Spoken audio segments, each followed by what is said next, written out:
Hello students, नवंबर के assignment question आ चुके हैं। हमने असाइनमेंट कैसे बनाने स्टार्ट कर दिए, अपलोड करना भी स्टार्ट कर दिया है। कुछ लोग कह रहे हैं सर आप लेट कर दिए हैं, तो मैं उससे ये कहना चाहता हूँ कि मैंने देखा कुछ लोगों ने वीडियो अपलोड किया, 2-3 लोगों ने, लेकिन उन्होंने आंसर गलत लिखा है।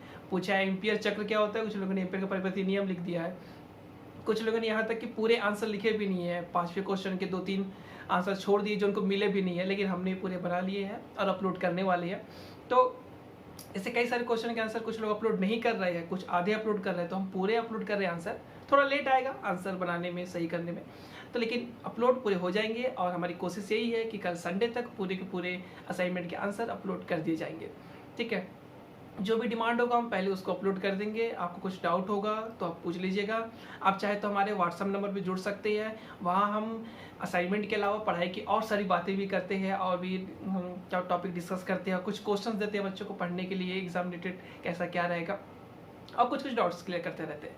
ठीक है, तो आप व्हाट्सअप में जुड़ सकते हैं, नीचे व्हाट्सअप नंबर दिया हुआ है। आप कॉल नहीं कर पाएंगे, वो नंबर बंद बताएगा, लेकिन व्हाट्सअप में आप ऐड हो सकते हैं, उसमें से मैसेज कर सकते हैं हमको। ठीक है, तो यदि आपको वीडियो अच्छा लगेगा तो आप हमारी वीडियो को लाइक कर दीजिएगा और कमेंट करना मत भूलिएगा। जितने ज़्यादा लाइक्स और सब्सक्राइबर और शेयर होंगे उतने ही जल्दी हम वीडियो अपलोड करना स्टार्ट कर देंगे। ठीक है, तो आज के टॉपिक में हम ये वाले असाइनमेंट का आंसर देखते हैं। तो शुरू करते हैं। क्वेश्चन नंबर फर्स्ट है, फर्म से कोई साझेदार कब निवृत्त हो सकता है। मतलब कोई भी साझेदार फर्म से कब अवकाश ग्रहण कर सकता है या बाहर जा सकता है। साझेदार की निवृत्ति का फर्म पर क्या प्रभाव पड़ता है।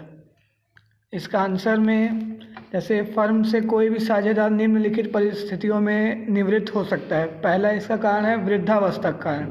वृद्धावस्था मतलब कोई एजेड हो गया है, अब वह काम करने की दशा में नहीं है, इसलिए वह फर्म को छोड़कर जा सकता है। दूसरा पॉइंट हो गया साझेदार की अस्वस्थता या असमर्थता के कारण। इसका मतलब है वह साझेदार अस्वस्थ है, किसी कारण से बीमार हो गया है, या अब वह किसी भी कारण से काम को करने में असमर्थ है, इसलिए वह अपना फर्म छोड़ के जा सकता है। तीसरा, यदि किसी साझेदारों के बीच में आपसी मतभेद हो। जब 2 या 2 से अधिक लोग साझेदार होते हैं किसी भी फर्म में, तो उनमें किसी भी कारण से मतभेद हो जाना और या अन्य किसी भी चीज़ में उनमें मतलब उनके विचार आपस में ना मिलने के कारण कोई भी साझेदार फर्म छोड़ के जा सकता है। चौथा पॉइंट है, यदि किसी फर्म का व्यवसाय हानि में चल रहा हो। इसका मतलब है फर्म लगातार कई सालों से हानि में हो, लाभ ना हो रहा हो, इसलिए कोई भी साझेदार उसमें व्यवसाय में काम करना नहीं चाहेगा, तो वह भी छोड़ के जा सकता है। पांचवा पॉइंट, अन्य किसी व्यापार में जाने की इच्छा से। हो सकता है वह साझेदार अपना किसी और व्यवसाय शुरू कर रहा हो, इसलिए वह इस व्यवसाय को छोड़कर अपने उस व्यवसाय में जाना चाहता हो तो जा सकता है। छठवां पॉइंट है, यदि किसी साझेदार को मानसिक रूप से विकृत घोषित कर दिया गया हो या वह विकृत हो जाए। विकृत मतलब होता है कि मानसिक रूप से जैसे पागल हो गया हो या उसके दिमाग में कुछ ऐसी प्रॉब्लम हो जिसके कारण वह कार्य ना कर पा रहा हो, इसलिए वह अपना कार्य छोड़कर जा सकता है। साझेदार के दिवालिया होने पर। कई बार ऐसा होता है कि साझेदार पैसा देने में या किसी अन्य कारण से असमर्थ हो जाता है, तो उसे दिवालिया घोषित किया जाता है, इसलिए वह साझेदार पद से बाहर जा सकता है। आठवां पॉइंट है, स्वयं का व्यापार प्रारंभ होने की दशा में। हो सकता है कि वह अपना खुद का व्यापार प्रारंभ कर रहा हो, इसलिए वह साझेदारी का त्याग कर सकता है। अगला पॉइंट है, क्वेश्चन का सेकंड क्वेश्चन इसी में था, साझेदार की निवृत्ति का फर्म पर क्या प्रभाव पड़ता है। तो जब भी कोई साझेदार फर्म छोड़कर जाता है तो उसका फर्म पर प्रभाव तो पड़ेगा ही, इसलिए अपन यहाँ पे देखेंगे कि क्या प्रभाव पड़ता है। साझेदार की निवृत्ति का फर्म पर तथा फर्म के हिसाब किताब पर गहरा प्रभाव पड़ता है। जब भी कोई साझेदार अवकाश ग्रहण करता है तो हिसाब किताब संबंधी समस्याएं उत्पन्न होती हैं, दूसरे साझेदारों को भी काफ़ी समस्याएं उत्पन्न होती है। जैसे ख्याति का उपचार करना पड़ता है। पहले जो ख्याति थी वह बदल के अब ख्याति में भी प्रभाव पड़ेगा, या तो ख्याति बढ़ेगी या ख्याति घटेगी। दूसरा पॉइंट है संपत्तियों व दायित्वों का पुनर्मूल्यांकन। संपत्ति और दायित्व व्यवसाय में होते हैं। जब भी कोई साझेदार जाता है तो संपत्ति और दायित्वों का पुनर्मूल्यांकन किया जाता है, उसको पुनः चेक किया जाता है कि उस परिस्थिति में वह संपत्ति और दायित्व का मूल्य क्या है। तीसरा पॉइंट है सहज साझेदारों के लाभ हानि विभाजन का नया अनुपात ज्ञात करना। अब जो साझेदार बच जाते हैं व्यापार में, उनके लाभ हानि विभाजन का नया अनुपात ज्ञात किया जाता है, क्योंकि पुराना साझेदार जब था तो एक अलग अनुपात था और उसके जाने के बाद अब नया अनुपात बनेगा। चौथा पॉइंट है अविभाजित लाभ हानि तथा संचय का विभाजन। जो भी फर्म में ऐसी लाभ हानि होते हैं जो पहले विभाजित नहीं किए गए थे और कुछ पैसा रिजर्व करके रखा जाता है, उनका भी विभाजन शेष साझेदारों में किया जाता है। अगला पॉइंट है शेष साझेदार द्वारा पूंजी का समायोजन। जब कोई साझेदार बाहर जाता है तो उसे फर्म का हिस्सा दे दिया जाता है, जिसके कारण फर्म में पूंजी की कमी हो जाती है। तो जो शेष साझेदार होते हैं उनके द्वारा पूंजी का समायोजन किया जाता है।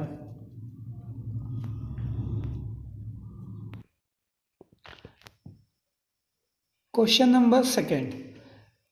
नंबर सेकंड ये है ए बी सी फर्म के साझेदार हैं जो लाभ हानि का विभाजन 5, 4 और 3 के अनुपात में करते हैं। बी फर्म से अवकाश ग्रहण करता है। ए और सी अपना नया अनुपात 3:2 के अनुपात में रखते हैं। ए और सी का लाभ प्राप्ति अनुपात ज्ञात करना है। हमको यहाँ पे बी के जाने के बाद ए और सी का नया अनुपात जो होगा उसके आधार पे उनके लाभ प्राप्ति अनुपात को ज्ञात करना है। तो इसके लिए सबसे पहले अपन यहाँ पे देखेंगे कि उनका पुराना लाभ हानि अनुपात क्या था। तो अपन लोग ये निकाल लिए हैं। ए बी सी का लाभ प्राप्ति अनुपात 5, 4, 3 था। अब उसमें हम लोग ये देखेंगे कि उनका नया अनुपात क्या बनना है। तो ए और सी का नया अनुपात है 3:2, जिसको हम लोग 3/5 और 2/5 भी कर सकते हैं। अब लाभ प्राप्ति अनुपात का जो सूत्र होता है वो सूत्र है नया अनुपात माइनस पुराना अनुपात। तो इसमें बी तो अवकाश ग्रहण कर रहा है, ए और सी का जो अनुपात होगा उन दोनों का ही लाभ प्राप्ति अनुपात निकलेगा। तो ए का पहले निकालेंगे। ए का लाभ प्राप्ति अनुपात जो है नया अनुपात है 3/5 और पुराना अनुपात है 5/12। इसको माइनस करेंगे तो सॉल्व करने के बाद जो इनका लाभ प्राप्ति जो हिस्सा है वो आया 11/60। अब इसके आगे सी का लाभ प्राप्ति अनुपात निकालेंगे। सी का लाभ प्राप्ति अनुपात के लिए सी का नया अनुपात था 2/5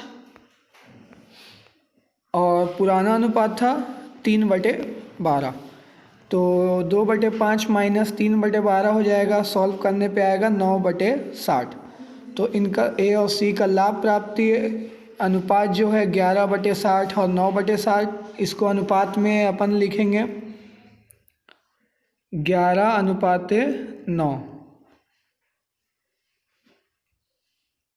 यही इसका आंसर है। यही ए और सी का लाभ प्राप्ति अनुपात हुआ। अब क्वेश्चन नंबर 3 है, जिसमें ए, बी और सी एक फर्म के साझेदार हैं जो 3, 2 और 1 के अनुपात में लाभ हानि को विभाजित करते हैं। यहाँ पे बैलेंस शीट बना हुआ है और उसके बाद एडजस्टमेंट में लिखा हुआ है बी अवकाश ग्रहण करता है और समायोजन है। देनदारों पर संदिग्ध ऋण संचय 5% किया जाए। दूसरा, स्टॉक का 5% तथा यंत्र का 10% अवमूल्यन, मतलब इनका प्राइस कम करना है। तीसरा पॉइंट है, भवन का मूल्य 15,100 रखा जाए और इसमें बनाना है लाभ हानि समायोजन खाता और साझेदारों का पूंजी खाता। तो सबसे पहले लाभ हानि समायोजन खाता मतलब profit and loss adjustment account, इसको रीवैल्यूएशन अकाउंट भी कहते हैं। इसमें दो साइड होते हैं, एक हो गया डेबिट साइड, ये डेबिट साइड लेफ्ट में होता है और क्रेडिट साइड राइट में होता है। इसमें सबसे पहले अपन ये जानते हैं कि इसमें होता क्या है। अगर किसी संपत्ति का मूल्य घटता है तो डेबिट साइड में आएगा और किसी संपत्ति का मूल्य बढ़ता है तो क्रेडिट साइड में आएगा। अगर इससे साझेदारों को लाभ होता है तो डेबिट में आएगा और हानि होती है तो क्रेडिट में आएगा। तो यहाँ पे पहला बोला है समायोजन, देनदारों पर संदिग्ध ऋण संचय किया जाए, अर्थात देनदारों का रेट 5% कम करना है। तो क्वेश्चन में देनदार हैं 9,000 के और 9,000 का 5% अपन निकालेंगे 450 आएगा। तो ये टू डेप्टर्स से काउंट करके अपन यहाँ पे 450 ये दर्शा दिए। अगला, स्टॉक का मूल्य 5% कम करना है और यंत्र का 10%। तो क्वेश्चन में स्टॉक का मूल्य था 7,000 रुपये, उसका 5% 350 रुपये ये आ गया। और मशीनरी का 10%, तो मशीनरी का मूल्य 6,000 था, यहाँ पे आ गया 600। भवन का मूल्य 15,100 रखा जाए। पहले भवन का मूल्य बैलेंस शीट में दिया हुआ है 14,000 रुपये, अब यहाँ पे आ गया है 15,100, तो मूल्य बढ़ा है 1,100 रुपये, तो क्रेडिट साइड में जाएगा। ये अपन क्रेडिट साइड में इसको लिख दिए। अब दोनों साइड का योग करना है और कुछ समायोजन में है नहीं, मतलब प्रॉफिट एंड लॉस में इतना ही बनेगा। दोनों साइड का योग करना है।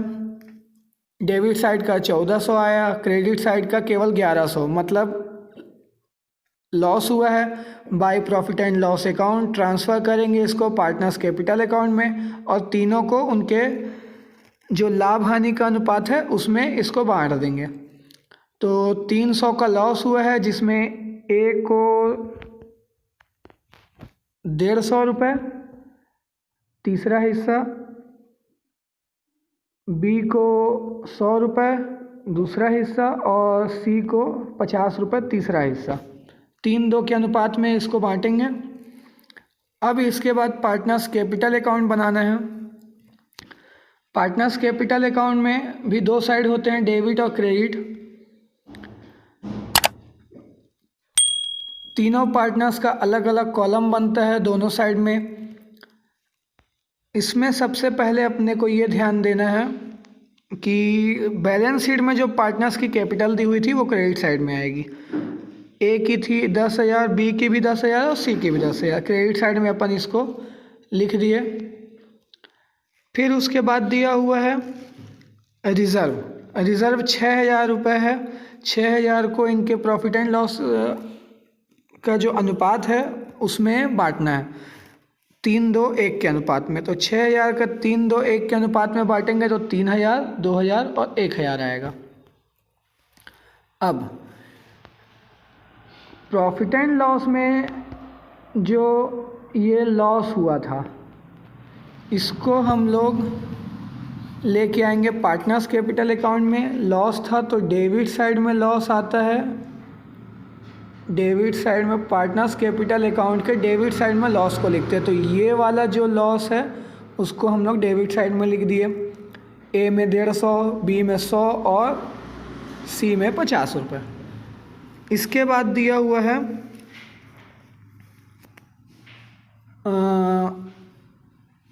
बाकी से अपने को मतलब नहीं है, सब संपत्ति का रिवैल्यूएशन में हो गया। दायित्व का पार्टनर्स कैपिटल में अपन दे दिए हैं रिज़र्व। अब इसके बाद टोटल करना है। क्रेडिट साइड का ये 13,000, ये 12,000 और ये 11,000। अब इसमें से बी था जो अवकाश ग्रहण किया था, तो बी में जितना भी कम होगा वो उसके लोन में गया। इसका मतलब ये है कि बी इतनी राशि दे के जाएगा। तो बी 12,000 माइनस 100 रुपये करेंगे, 11,900 रुपये का ये लोन हो गया बी के ऊपर। बी इसको 11,900 रुपये फर्म को दे के जाएगा। और ए और सी तो शेष बचे हुए साझेदार हैं, तो इनका बैलेंस सीडी 12,850 और 10,950, दोनों साइड का योग बराबर है। यही इसका आंसर है।